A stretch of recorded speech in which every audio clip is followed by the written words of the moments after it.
momento, quien es adscrita en el Banco de Sangre del Hospital para el Niño Poblano, vocal secretaria del Comité de Ética en Investigación, vocal del Comité Hospitalario de Bioética, facilitadora de Bioética y Derechos Humanos del área formativa en la Facultad de Medicina UAP. Y bueno, los organizadores somos la Federación Internacional de Estudiantes de Medicina en Puebla, por parte del Comité Permanente de Derechos Humanos y Paz y del Comité Permanente de Educación Médica. Entonces, ahora sí le voy a dar la palabra, doctora, para comenzar con la reunión. Muy bien.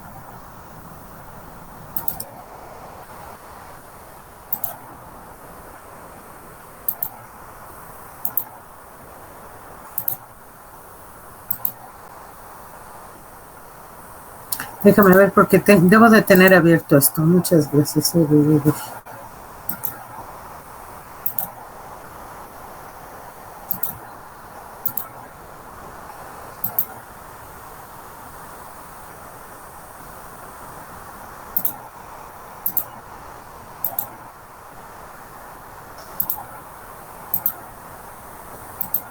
Estoy intentando compartir, pero no me deja.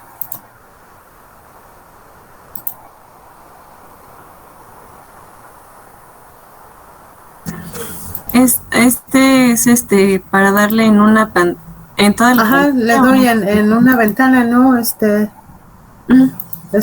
Pero tengo la presentación aquí y no me deja. Bueno, no puedo. Yo creo que sí me deja, pero no puedo. Me pone Meet o WhatsApp. A ver, déjame ver a ver si puedo yo. A ver.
Ya me apareció la presentación. Si quiere yo la comparto.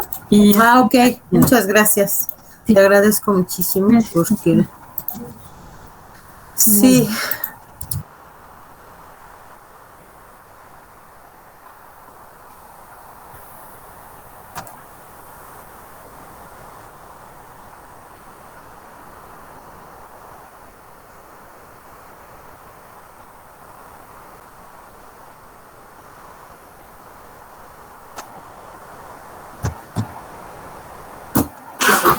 Muy bien, pues muchísimas gracias. Te voy a pedir de favor, Steph, si pues le vas a tener que ir cambiando. Muchas gracias, Steph. Pues hoy con mucho gusto, muchas gracias, bienvenidos a todos. Acabo de ver a muchas personas que invité. Licenciada Quiroz, muchas gracias. Pues les quiero platicar hoy, vamos a comentar el tema de muchas cosas que nosotros ya sabemos, pero nos vamos a ir acordando juntos. El tema es cuidados paliativos. Y me encontré esta frase que me gustó mucho. El que ha aprendido a morir ha olvidado lo que es ser esclavo. Montaigne. Prácticamente esto es lo que nos va a guiar en las próximas 12 horas. Vamos a estar platicando, nada más son 600 diapositivas. Entonces, pues la cuestión está en que debemos de reconocer que todos tenemos miedo a morir y precisamente ese es el motivo de esta plática, ¿no? El temor que todos tenemos a morir o el temor que todos tenemos a ver morir a nuestros seres queridos. Ahora sí, por favor, Steph, la que sigue, si eres tan amable. Esta presentación contiene, les voy a platicar, nos vamos a acordar todos juntos de Kant Immanuel Kant. Vamos a comentar algunos conceptos sobre dignidad, identidad, competencia personal y autonomía, y pues que finalmente eso va a llevarnos al concepto pues a reconocer la definición y entender un poquito la definición de cuidados paliativos, que de hoy en adelante les voy a poner como CP. El objetivo de los cuidados paliativos, en realidad los cuidados paliativos, y conclusiones. Les quiero platicar que la cuestión de cuidados paliativos es toda una especialidad, tiene todo el rigor académico, científico de una especialidad. Entonces, pues esta charla pretende ser solamente una especie como de comentarios, una especie de introducción hacia toda una condición científica completamente especializada de cuidados paliativos. No tengo yo la especialidad en cuidados paliativos, sinceramente me gustaría tenerla, pero pues quiero revisar con ustedes algunos detalles al respecto. Por favor, la que sigue, Steph. Mire usted, le quiero platicar de Kant, Immanuel Kant. Immanuel Kant fue un filósofo, todos nos acordamos de él. Immanuel Kant fue un filósofo alemán, es hoy considerado como uno de los más importantes pensadores del siglo, pues prácticamente 18. Él es filósofo, escritor, y pues él él es uno de los máximos exponentes del siglo de las luces, así se conoce el siglo de las luces. Es el siglo XVIII, es la Ilustración. En la Ilustración lo que platicaban, entre otras cuestiones, era que pues decían que la razón combate a la ignorancia, a la superstición y a la tiranía, y que la razón pretende buscar o construir un mundo mejor. Precisamente por eso se le conoce como el siglo de las luces, y es toda una filosofía, una forma de ver la vida, es la Ilustración. Entonces, pues por supuesto que tienen muchos pensadores esta corriente, como Voltaire, como pues tantos otros pensadores que le dan muchísima importancia a la razón. Resulta que Immanuel Kant platica que la dignidad no se identifica con el sentimiento personal de no corrupto, sino con la capacidad racional de ser morales debido a la voluntad legisladora de la razón. Y de esa emana el respeto por uno mismo y por el prójimo. Entonces, prácticamente, Immanuel Kant le quita todo digamos que el valor, entre comillas, a la dignidad, ese valor religioso que se le había dado hasta entonces, ese trato religioso que se le daba a la dignidad, no porque sea malo tener ese trato religioso, sino porque él intentó hacerlo laico, intentó hacerlo desde el laicismo y quitarle toda esa cuestión de religión, no de espiritualidad, lo vamos a comentar en su momento. Entonces, Kant le pone esta cuestión laica y habla de que todos tenemos esa dignidad por el hecho simple de estar.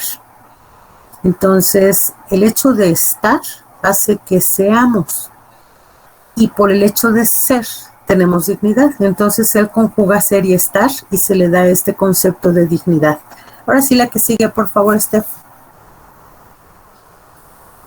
En cuanto a la dignidad, la dan como un valor que no se puede sustituir. Lo hemos platicado eventualmente con los jóvenes en formación, los médicos en formación, y hemos platicado precisamente que la dignidad es un valor que no se sustituye. La dignidad no se canjea. Incluso, pues todos sabemos, estamos entendidos que las personas tenemos dignidad, tengamos la edad que tengamos, la condición que tengamos, incluso se habla de la dignidad del cuerpo humano. Y esta dignidad ha sido evaluada o ha sido enfocada, vista desde épocas ancestrales. Ciertamente la religión judeocristiana toma en cuenta la dignidad, pero también otras religiones, otras aproximaciones religiosas hablan precisamente de la sacralidad del cuerpo humano. Entonces ahí sí nos toca a nosotros como profesionales de la salud en general reconocer, por ejemplo, que una persona muerta ya no tiene condición legal, ya no tiene condición de voz ni voto, literal. Sin embargo, el cuerpo tiene dignidad. Y esa persona que fue tiene ese cuerpo inerte y ese cuerpo tiene dignidad. Esto nosotros lo reconocemos. La cuestión está en que muchos de ustedes, jóvenes médicos en formación, o muchos profesionales de la salud, no tuvieron esta formación en anatomía con disección de cadáveres. Ahora ya no se hace. A nosotros sí nos tocó hacerlo con cadáveres, se disecaban cadáveres, y precisamente aunque no llevábamos bioética ni ética, pues todos asumíamos y entendíamos, era algo así como el reconocer la sacralidad, la dignidad de una persona que ya no está ahí, que está muerta, pero ese cadáver tiene esa dignidad, ese estatus de digno. Fíjense qué cosas tan interesantes. Es un cuerpo inerte, un cuerpo muerto. En 1991 se empezó, más o menos a finales del 91, se empezaron a tocar temas tan interesantes como eutanasia, y después eventualmente ahí ya me va a invitar Steph o Max, me van a invitar a platicar sobre la cuestión de ortotanasia, distanasia, etcétera, ¿no? Porque son temas bastante truculentos y taquilleros, ¿no? La ortotanasia, ¿no? Las definiciones, ¿no? Y entonces resulta que en el 91 se empezó a platicar de la eutanasia y otras decisiones médicas al final de la vida, sobre el ensañamiento terapéutico, sobre diferentes consecuencias que tienen los avances tecnocientíficos de la medicina. Porque hoy por hoy es posible mantener a una persona muerta respirando. Hoy por hoy es posible mantener a una persona muerta con el corazón latiendo. Y eso eventualmente no es tan fácil de entender. De repente genera algo de ansiedad o de poca comprensión para las personas que no tienen la formación tecnocientífica médica, ¿no? Nosotros sabemos, por ejemplo, que pues con unas moléculas que se conocen como aminas se pueden tener latiendo el corazón, circulando la sangre y manteniendo con sangre, se le perfunde, le llega sangre a los riñones, al cerebro, aunque esa persona esté muerta. Entonces, gracias a estas cuestiones de los avances tecnocientíficos, pues se tuvo que empezar a tocar el tema de eutanasia y esas decisiones médicas al final de la vida. Y siempre anteponiendo la dignidad, que está relacionada con algunos problemas de pacientes con enfermedades incurables. Ellos tienen alguna cuestión con las enfermedades incurables. Entonces, estas enfermedades incurables tocan a la dignidad. Ahora lo veremos. Adelante, por favor, Steph. Doctora García, qué gusto verte. Bienvenida, Moni. La necesidad de ser asistido, esta persona que ya tiene una enfermedad terminal o que tiene una enfermedad ya crónica, que incapacita. Entonces, esa necesidad de ser asistido durante las actividades cotidianas, actividades que nosotros las vemos tan sencillas, tan simples como levantarte y lavarte la boca o ir al baño o cambiarte de un sitio para otro, de la cama a la mesa, etcétera. Esa necesidad de ser asistido en esas actividades se relaciona con la pérdida de identidad, se relaciona con la pérdida de la competencia personal y sobre todo con la pérdida de la autonomía.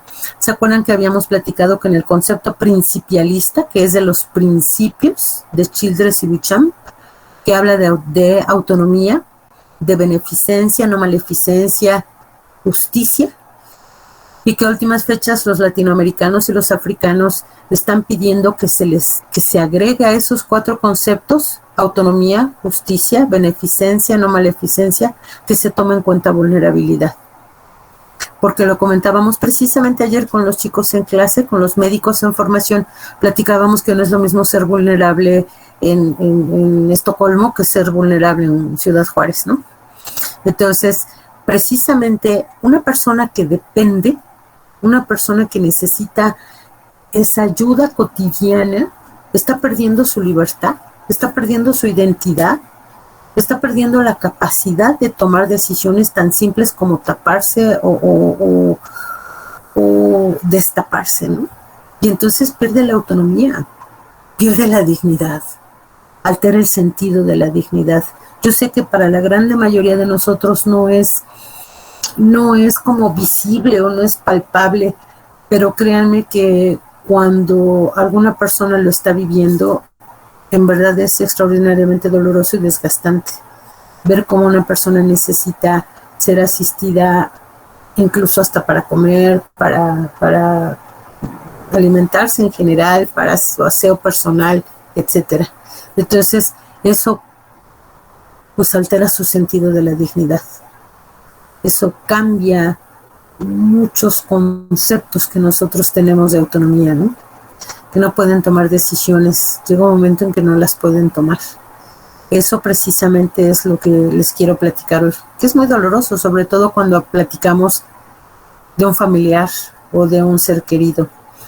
Tenemos que pensarlo, pues primero como personas y después como profesionales de la salud. Adelante, Steph, por favor. Resulta que existe una Asociación Internacional de Cuidados y de Hospicio. Esta asociación más o menos pertenecen 88 países. Esta asociación está en estrecho contacto con la OMS, pero es un contacto formal, es un contacto muy íntimo, pero es formal. Y ellos han hecho una definición de lo que son los cuidados paliativos. Y entonces platican que los cuidados paliativos son una atención holística activa, ofrecida a personas de todas las edades que se encuentran en un sufrimiento intenso relacionado con su salud como resultado de una enfermedad grave, especialmente aquellos que están al final de la vida. Pero no nada más son los que están al final de la vida. Tenemos pacientes que son menores y que finalmente están en esta situación. En mi hospital, en el Hospital para el Niño Poblano, tenemos el grande apoyo de una médica que es especialista en cuidados paliativos, porque por supuesto que hay niños con enfermedades terminales.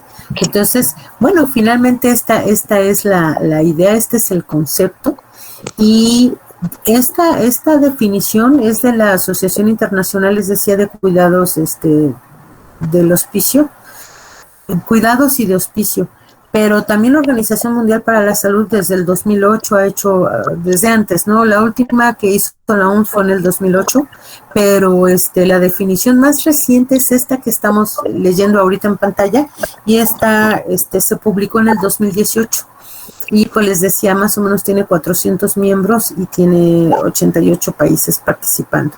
La que sigue, Steph, por favor. Ahora, el objetivo de los cuidados paliativos es mejorar la calidad de vida de los pacientes, de sus familias y de sus cuidadores, porque no nada más estamos platicando de la situación del concepto de dignidad, del concepto de autonomía, del concepto de privacidad, del concepto de vulnerabilidad del paciente. Esto abarca incluso ya hasta las familias y a sus cuidadores. Entonces, pues eso es lo que buscan, ¿no? Los cuidados paliativos buscan eso, mejorar la calidad de vida de la familia en general y de los cuidadores, que no necesariamente son la familia. ¿La que sigue, por favor, Steph? Pues finalmente los cuidados paliativos buscan aliviar el dolor, los problemas biológicos, psicológicos, sociales y espirituales. Ustedes y yo nos acordamos que la definición de la Organización Mundial para la Salud, la definición de enfermedad es no nada más la ausencia de enfermedad, perdón, la definición de salud, ¿no? Que no es la ausencia de enfermedad, sino que es una relación y un equilibrio entre los asuntos, entre las cuestiones o los temas biológicos, la cuestión psicológica y la cuestión social. Hoy por hoy la OMS ya toma en cuenta la cuestión espiritual y habla precisamente de que las personas deberíamos de tener un equilibrio biológico, psicológico, social y espiritual. Y entonces resulta que los cuidados paliativos buscan eso, buscan aliviar el dolor, buscan paliar, o sea, disminuir los problemas sociales, psicológicos, físicos, biológicos y espirituales. Y los cuidados paliativos buscan un enfoque especializado que ayude a las personas a vivir y que tengamos la capacidad de enfrentar la muerte de la mejor manera. Nosotros hemos sido educados, entrenados, hemos sido, les podría decir que hasta domesticados en el concepto de ante todo la vida. Y también lo platicábamos con los jóvenes médicos ayer, pues que nosotros estamos siendo así literalmente entrenados, así como Pablo en sus experimentos, nos están entrenando para reconocer que la vida y a rajatabla, que no importa que el paciente esté sin dignidad, que no importa que el paciente esté deprimido, que no importa que el paciente tenga frío, que el paciente tenga hambre, que tenga angustia, pero que esté vivo. Entonces, la idea es que todos nosotros tengamos un cambio en esa concepción, en ese concepto de que ante todo la vida. Claro está que los profesionales de la salud somos pro vida, mayoritariamente o idealmente. Pero la pregunta es, a todos nos han dicho la calidad de vida y eventualmente hemos discutido sobre la calidad de vida, que está incluida en los derechos humanos. Esta calidad de vida tiene muchos indicadores, tiene muchas formas de medirse la calidad de vida. ¿Cómo se mide la calidad de vida? Pues por la calidad del aire en donde vivimos, de la limpieza del agua con la que nos aseamos, de la potabilidad del agua, de la educación, el acceso a educación de calidad, que eso se traduce en calidad de vida, el acceso a los servicios de salud integrales, pero no nada más que tengamos derecho a biencia a una institución, sino que realmente la institución esté cerca de nuestra casa, que no tengamos que caminar o que tengamos que transportarnos 5 o 7 horas como los pacientes del Hospital para el Niño Poblano, que vienen de zonas extraordinariamente lejanas. Entonces, todos estos indicadores, acceso a la salud, de hecho, hoy por hoy está considerado un derecho humano de 4ª generación el acceso al Internet. Ya no diga usted el acceso a la electricidad o a la luz eléctrica, o a la electricidad en general, es el acceso al Internet de calidad. Entonces, todos estos aspectos que les estoy platicando,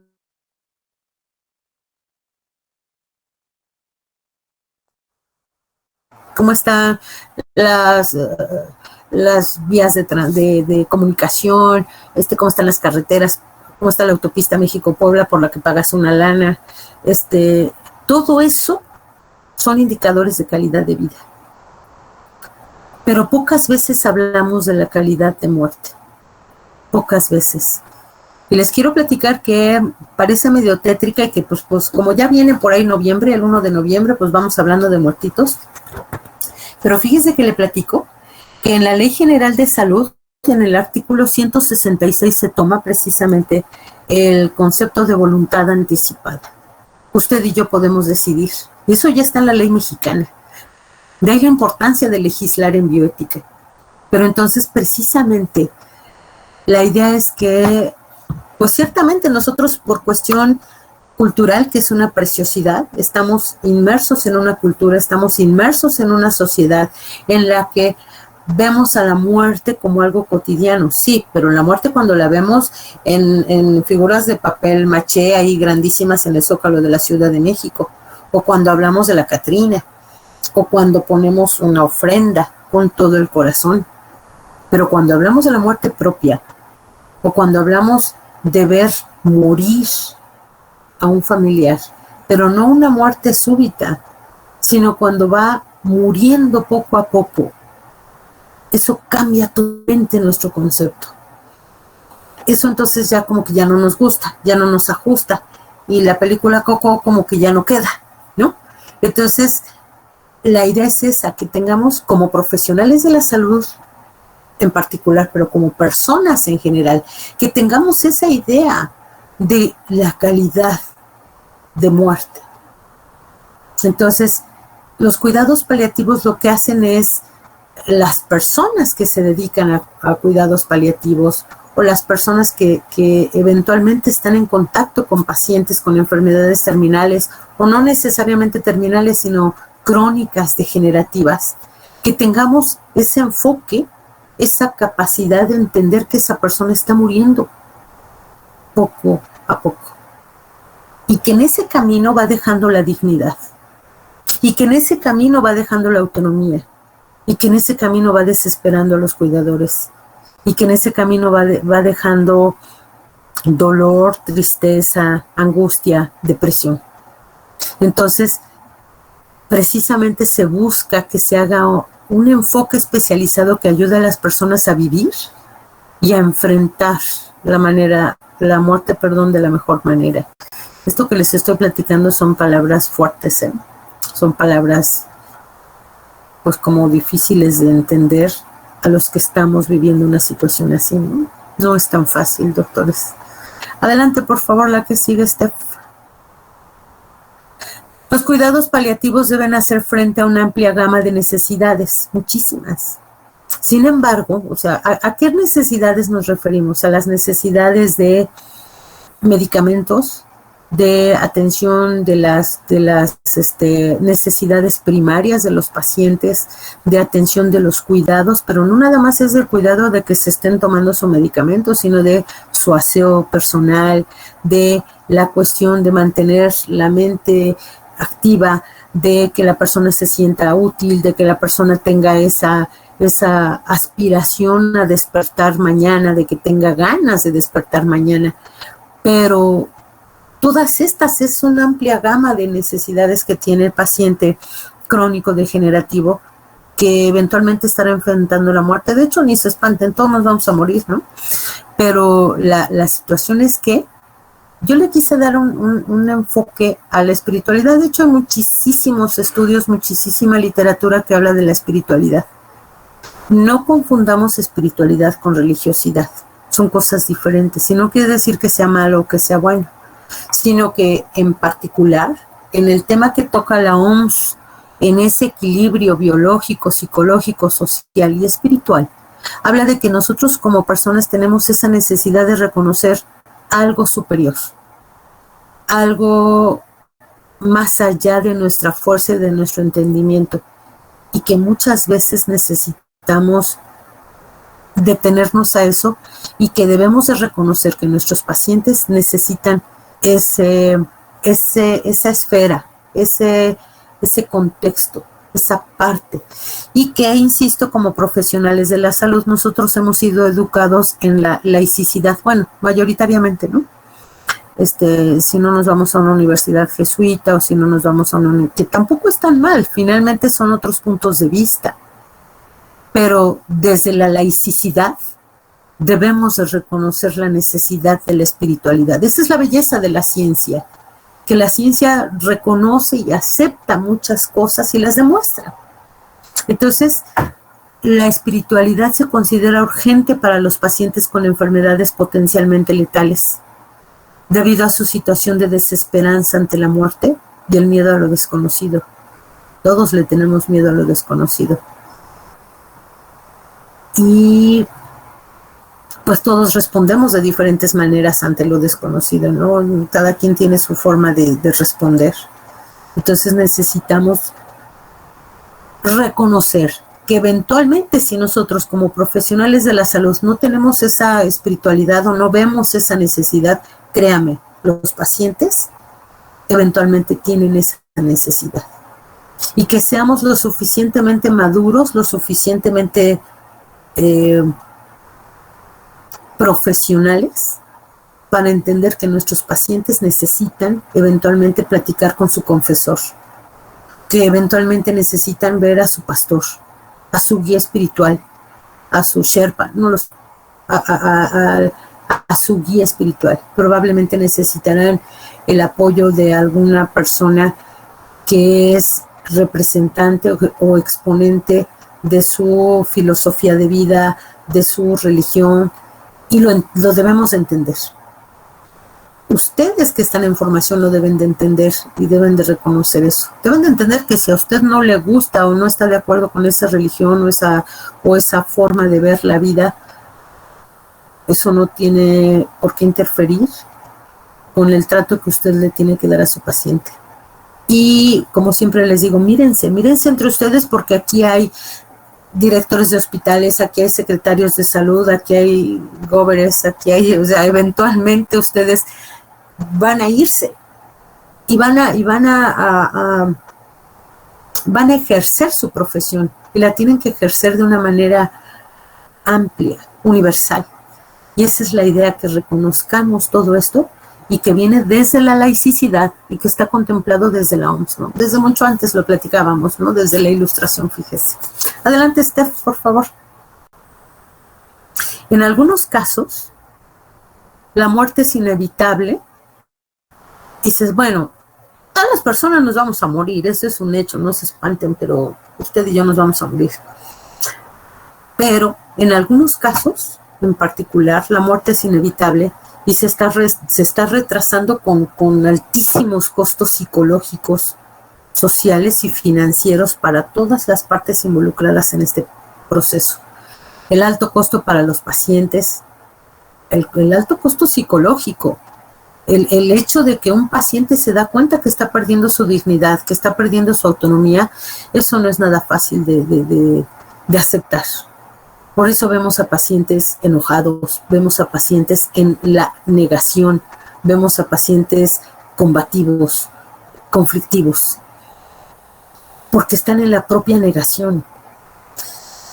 Y pues es nuestra obligación entender eso, ¿no? También los familiares estamos en la negación, estamos conflictivos, estamos combativos, porque también estamos en la negación, en la no aceptación. Y pues los médicos ni se digan, ¿no? Cuántas veces los que de repente ya ejercemos la medicina un poquito más frecuentemente, hemos escuchado, lo hemos hecho, de decir, ¿sabes qué? Mi paciente, o sea, en mi guardia no se murió, ahí te lo dejo. Y lo dejas, pues bien mal, ¿no? O sea, ya con aminas, ya con ventilador, ya todo bien, con muy mal pronóstico. Y uno muy emocionado, yo lo hice, doctores, muy emocionado buscando que te pusieran una estrellita aquí, luego vamos a platicar de las estrellitas en la frente. Buscamos la aceptación y diciendo, no te dejé al paciente, a mí no se murió. Pero nunca nos ponemos a pensar, ¿y cómo está ese paciente? ¿Y cómo está esa familia? Con el desgaste, insisto, emocional, y no nada más es el emocional, es el desgaste social y pues la situación financiera, ¿no? En muchos casos el tratamiento adicional no cumple con los objetivos de atención del paciente. Entonces se le está ilusionando al paciente y se están gastando fuerzas, se está gastando sentimientos, se está gastando pensamiento, cuando se podría estar despidiendo del familiar, ¿no? Cuando lo podría estar haciendo de una manera tranquila. Pero insisto, pues eso es que los doctores estamos entrenados, literal, entrenados, ya no diga educados capacitados o ilustrados, no, entrenados tal cual como suena, entrenados para que no se nos muera un paciente, ¿no? Entonces la idea es que reconozcamos eso, que el paciente necesita cuidados paliativos, ¿no? Adelante, por favor, Steph. Debemos estar preparados para discutir las limitaciones de la tecnología para curar y brindar atención de confort a los pacientes y a las familias, porque también viene la cuestión de que pues no se les olvide que estamos en México. Muchas veces las personas creemos o sentimos o quisiéramos tener la tecnología que tienen en Noruega, ¿no? ¿Quién ha oído hablar de Noruega, no? Todo el mundo piensa en los gringos, pero no me acuerdo, creo que fue Noruega, ya declararon inexistente la pandemia. Ya no existe la pandemia en Noruega, ¿no? ¿Quién ha oído hablar de Finlandia, no?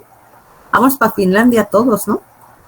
Entonces, la calidad de vida es diferente en los países. Eso no quiere decir que esté bien o que pues vamos todos para Noruega, ¿no?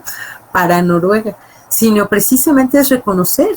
Parte de la ética es reconocer en dónde estamos, que tú no le puedes ofrecer a los pacientes tratamientos que son inalcanzables económicamente, geográficamente.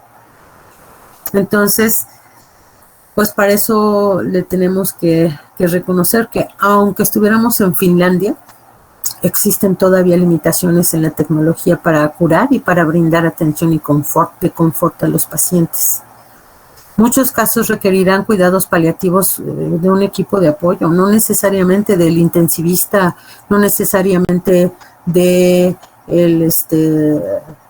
el trabajador o trabajadora social, del psicólogo, del fisioterapeuta, del nutriólogo, etcétera, ¿no? Es un equipo multidisciplinario. Y los hospitales deben desarrollar protocolos para situaciones de conflicto que involucren a todas las especialidades, ¿no? Cuando veamos que hay un especialista ahí prometiendo lo que no será, lo ideal sería que le dijéramos, hey, ¿a dónde van? Entonces, esa es la propuesta, que entendamos que debe de haber protocolos. De hecho, se siguen escribiendo, pero deben de estar tropicalizados, deben de estar de acuerdo a nuestra sociedad, deben de estar de acuerdo a nuestras fuerzas, a nuestras posibilidades. Y que, pues como dicen los de la ilustración, ¿no? Buscar siempre construir un mundo mejor. Adelante, por favor. Pues muchísimas gracias. Está muy, medio tétrico el tema, pero está bien interesante. Yo creo que hay muchos comentarios al respecto. Entonces, Steph, si gustas pasar la siguiente, por favor. Les quiero preguntar. Adelante, Steph, la que sigue. Si tienen ustedes preguntas, miren, afortunadamente por aquí anda la doctora Cortés, que me va a hacer favor de contestar. No sé si entró la química, Edith. Ellas son de los comités de ética hospitalaria y de ética en investigación. Entonces, déjenme ver, aquí está. Miniki linda. A ver, déjenme ver. Ya se fue la doctora Cortés, qué lástima. Voy a tener que contestar yo. Adelante, por favor, si quiere alguien hacer alguna pregunta. Aquí estoy, Moni. Doctora Cortés, no la vi, es que no la veo, doctora. Les decía yo que la doctora Cortés con gusto les va a contestar. Sí. A ver, pregúntenos. ¿Se va a acabar, la llamada en unos 10 minutos? Tú nos dices qué hacemos. Sí, me parece que es que tiene un límite de tiempo, pero si no les vuelvo a mandar el link y volvemos a empezar si hacen falta más preguntas. Ok, pues si ustedes gustan. Gracias, doctora Cortés, muchas gracias, qué gusto. ¿Alguien que quiera hacer alguna pregunta? ¿No les asalta ninguna duda? No me digan que soy tan buena dando pláticas. La idea es que tengan muchísimas más preguntas, que tengan muchas más dudas con las que empezamos. Si no, la plática no estuvo buena. Adelante, por favor.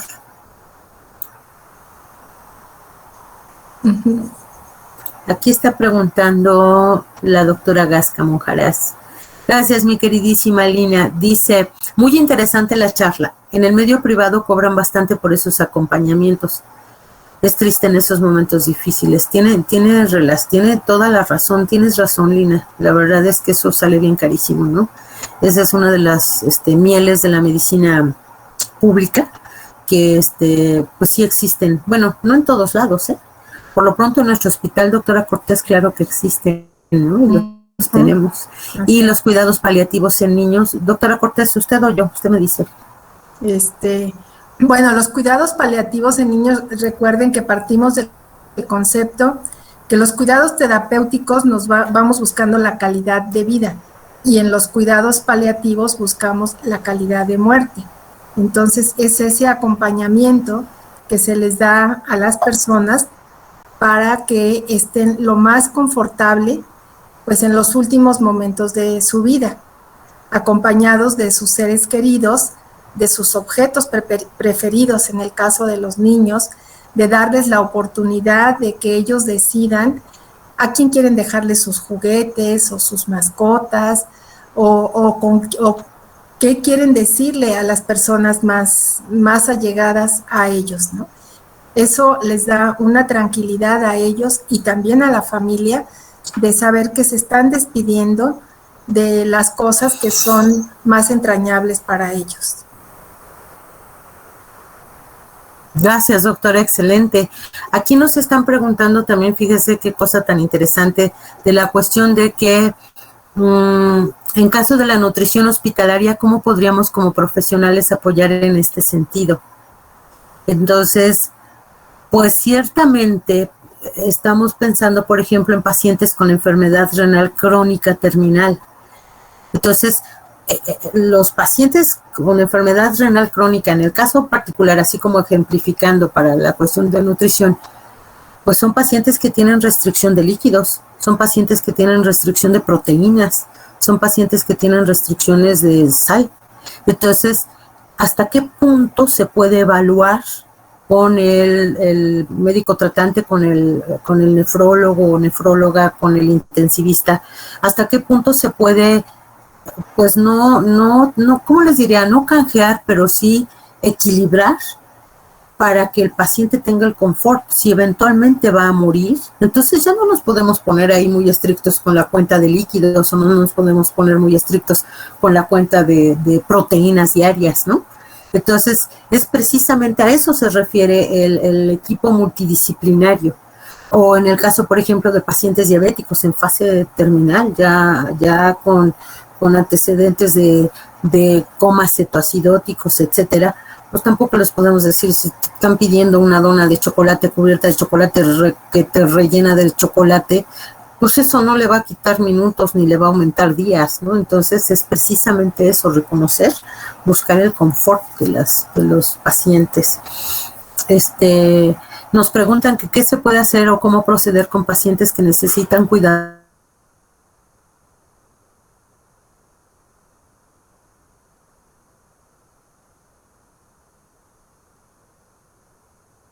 Esa es una excelente pregunta. Precisamente disciplinario, los especialistas como los psicólogos, los tanatólogos o incluso los mismos psiquiatras tienen esa capacidad de abordar a los pacientes y encontrarlos en qué fase están del reconocimiento de su propia enfermedad. Tienen fases, unas de esas es la negación, otra fase es el enojo, y entonces encontrar de qué manera se puede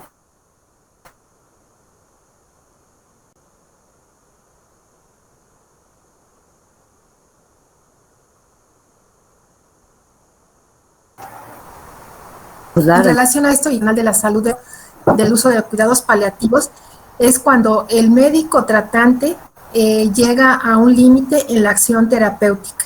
O sea, ya no hay que hacer distanasia con ese paciente. Entonces, en ese momento en que ya se determínicamente que no va a tener recuperación, es cuando entra ya en la fase de cuidados paliativos.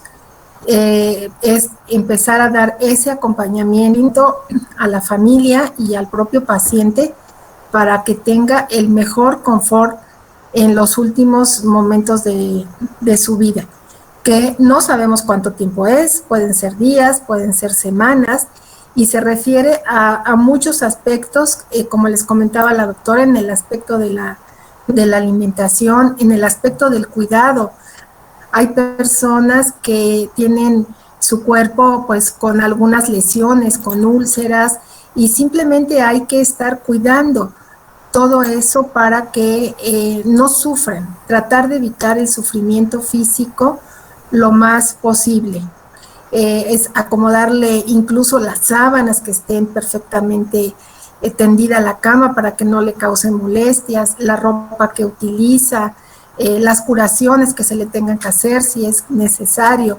O sea, todo eso son cuidados paliativos. O sea, sabemos que el paciente no se va a curar, no va a mejorar, pero simplemente es darle todo ese acompañamiento. Y es muy importante, pero hay que prepararse para eso. O sea, no cualquier persona lo puede estar haciendo.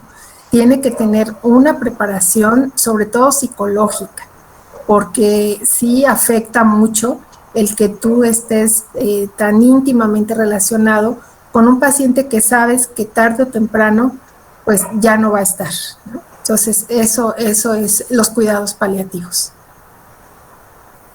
Gracias, doctora. Fíjese que aquí nos preguntan que ¿cómo determina un profesional cuando alguien necesita los cuidados paliativos? Pienso yo que la doctora Cortés con su aportación nos da respuesta. Y que dice aquí Michael Cadena, que si se tiene conocimiento de los cuidados paliativos hacia las diferentes áreas dentro de la profesión, ¿por qué aún no se aprueba la eutanasia? Sin la dignidad y el dolor del paciente, si la dignidad y el dolor del paciente cuenta mucho dentro de los cuidados paliativos. Tienen toda la razón, ¿eh? Es precisamente la necesidad de legislar en bioética. Es eso, ustedes son los que van a empujar y a ver esta necesidad que tenemos de encontrar respuestas legales para esto. Eso no quiere decir que demos carta abierta o que demos ahí como que estemos buscando que maten a todos, ¿no? Porque tenemos el suficiente criterio como para entender que se tiene que personalizar. No podemos generalizar y sí se necesitan, pero imperiosamente esta legislación. No es tan fácil, ¿no? Y es cultural.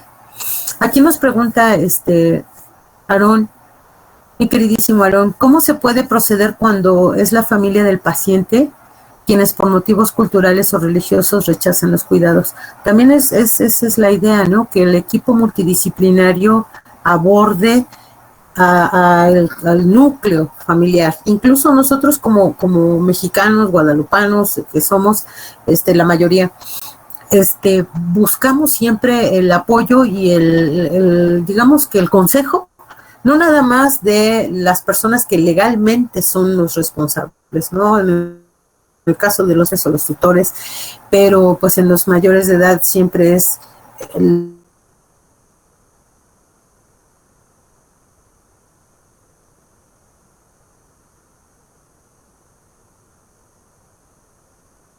también puede ser los hermanos, como si fuera una línea de sucesión de responsabilidades. Sin embargo, pues hay veces que le pregunta el familiar a la comadre entrañable que tiene 30 años de comadre y legalmente no